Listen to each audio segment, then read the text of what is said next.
Hi everyone, it's Rman here, and today I will be talking about this month's Hall of Forms featuring summer ults of the Three Houses Lords and legendary female Byleth.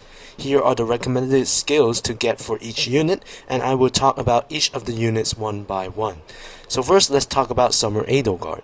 Summer Edelgard has a private weapon Regal Sunshade, which has Slaying, and if her HP is at above or equal to 25%, she gets attack plus 6 and inflicts attack minus 6 on foes during combat. She also gets 40% pierceable DR on her first attack and attacks twice if at least half of the remaining foes are within 3 rows and 3 columns centered on her. Summer Edelgard also has a private B skill, Raging Storm, which grants her an extra action if she initiates combat and is not adjacent to an ally after combat. It also gives her a guaranteed follow-up attack if she goes up against dragon or beast type units.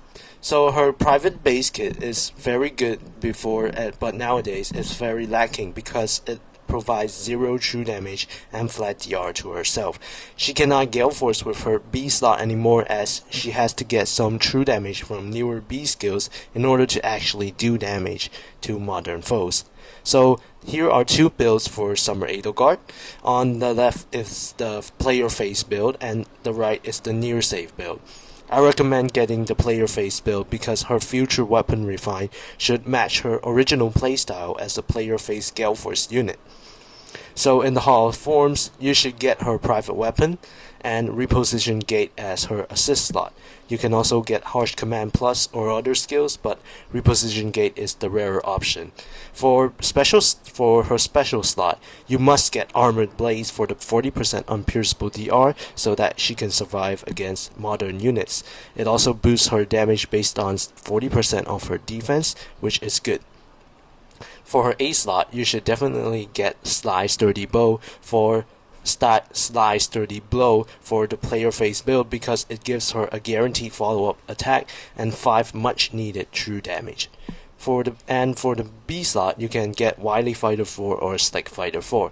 They both give her a guaranteed follow-up attack in the enemy phase and some much needed true damage and flat DR based on 20% of her defense. However, Wily Fighter gives her dual all and Slick Fighter gives her no debuffs, so you can get the one you prefer. Finally, for her C slot, you should get Assault Rush as it gives her +1 movement, charge, and pre and post so that she can have more mobility as an armored unit. This build gives her a total of 15 true damage and 10 flat DR if she has 50 defense, which is a bit below average. Hopefully her future weapon refine will fix this problem. As for the alternative Near Save build, you must get a twin Near Save skill instead of Assault Rush as the C slot, as it lets her activate her unpierceable DR from Armored Blaze twice. Also, you should get Solid Ground 4 as the A skill to help her stack up more visible defense to get more flat DR from the Wily or Slick Fighter B skill. For this build, she gets about 12 flat DR and true damage if she has 60 defense, which is still below average for a modern Near Save unit. You can also consider getting Shield Fighter to use her as a Shield Fighter Near Save with Pavis and Marthring, but I do not recommend this build because she gets 0 true damage and cannot kill any modern enemies with this build. As for her best player face build, you need to fodder Fallen Rearm Dedu to her, as Assault Fighter is not yet available in this Hall of Forms yet. Assault Fighter is the same as Wily Fighter or Slick Fighter, but it gives 50% piercing instead of dual all or no debuffs, thus allowing her to do more damage as a player face nuke. With maxed out stats, she gets about 17 true damage and 12 flat DR, which is still a bit below average, but hopefully her future weapon refine will improve her combat. Next up, we have Summer Dimitri. Summer Dimitri has a private weapon, Unyielding Ore, which has Slaying, Canto Remaining +1, and gives him Omni +5 during combat if his HP is at above or equal to 25%. Moreover, he gets to attack twice attack twice if foe has any bonus effects, or if his speed is greater than or equal to foe's speed plus 10.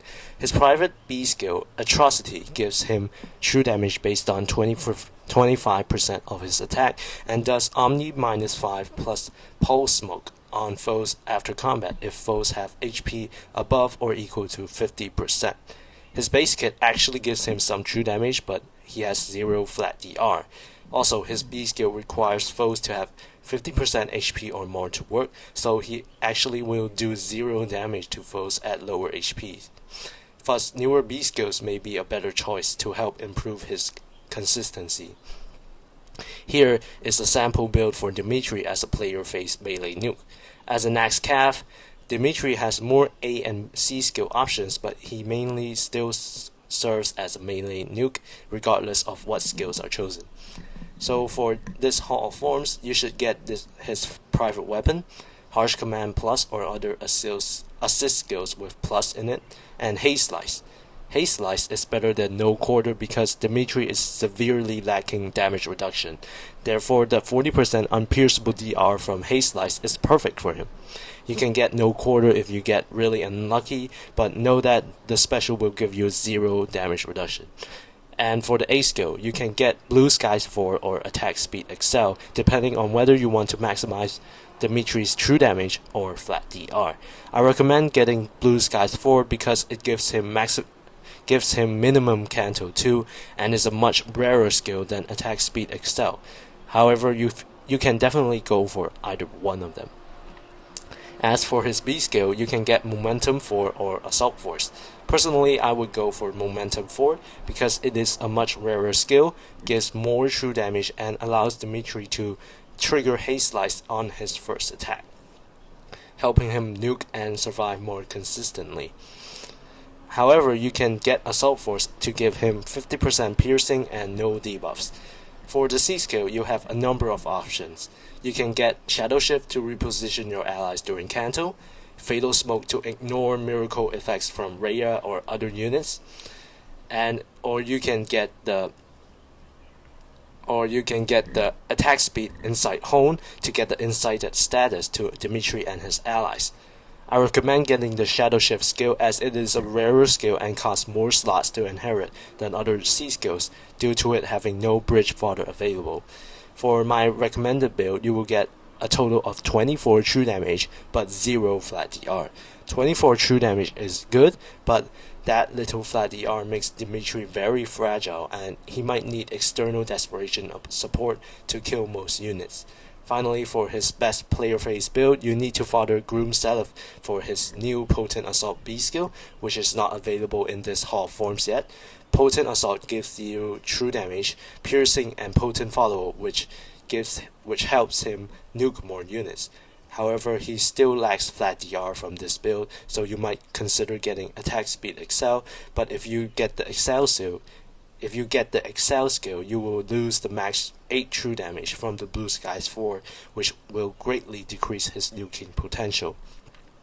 Hopefully, his weapon refine will give him more flat DR or true damage to help him function. Next is Summer Claude. Claude also has a private weapon and B skill, and his private weapon Frozen Delight gives him Slaying, Canto Remaining, Attack Speed plus 6 during combat, and a conditional Brave effect if he initiates combat, and the total stats bonuses on himself plus stat penalties on foe is greater than or equal to 12. His private B skill Fallen Star gives him 80% pierceable DR on foe's first attack, inflicts gravity on foe and adjacent foes after combat, and grants himself Fallen Star for 1 turn if he initiates combat.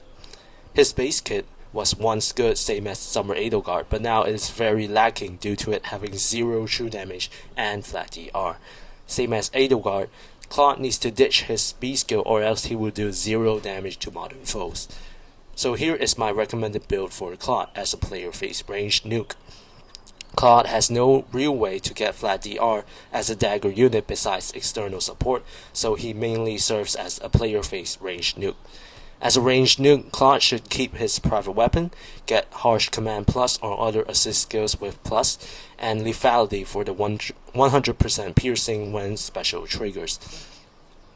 It seems like an outdated special, but so far no better inheritable option has been released for dagger type units. For the A skill, you can choose Slice with Sparrow for the 5 true damage, or Flared Sparrow to make the flame terrain after attacking. I recommend getting Slice with Sparrow to stack up more true damage on Claude.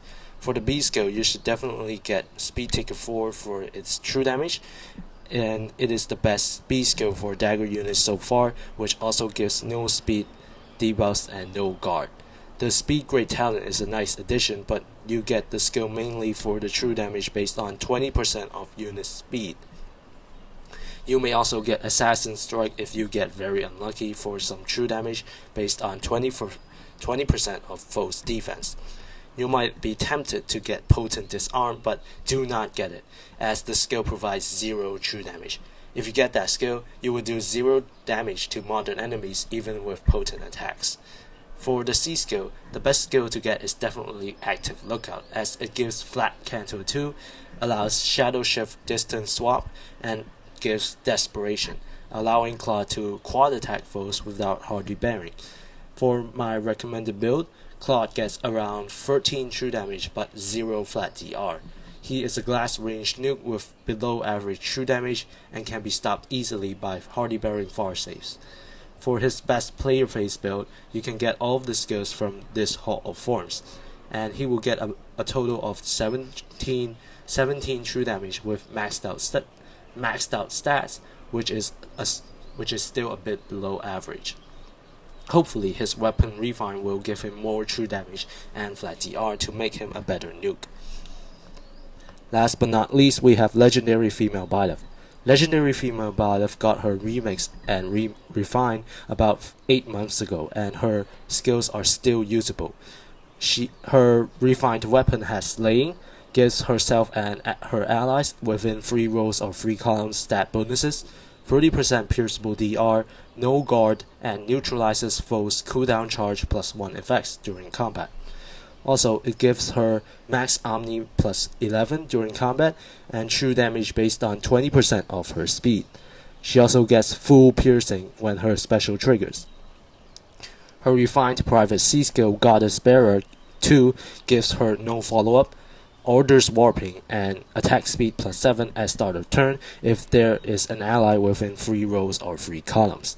Also, she gets pre-impulse, unconditional scowl on foe, and Omni +4 during combat if there is an ally within 3 rows or 3 columns.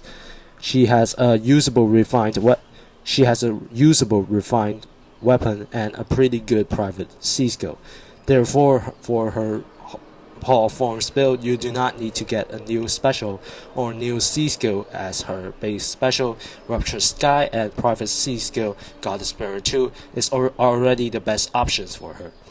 However, you can still get rare skills like Frost Moon and Pulse on Blades for fun to maximize forma value. For her weapon, remember to get her refined weapon to save Divine Dew, as former units only come with unrefined weapons.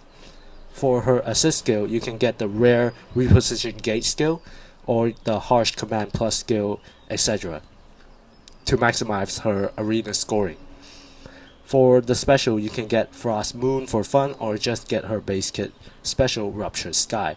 Rupture Sky is better for her because it has lower cooldown than Frost Moon, and it boosts damage based on foe's attack instead of her low resistance stat. Although Frost Moon may boost more damage, its other effects are redundant or practically useless. The pre-impulse often will not activate, as Byleth will often perform a follow-up attack, and the 100% piercing completely overlaps with her refined weapon. Therefore, getting the newest special Ice Wall is a better choice than Frost Moon, but the new special Ice Wall is not available in this Hall of Forms yet. Therefore, you should only get Frost Moon for fun and not use it in real practice.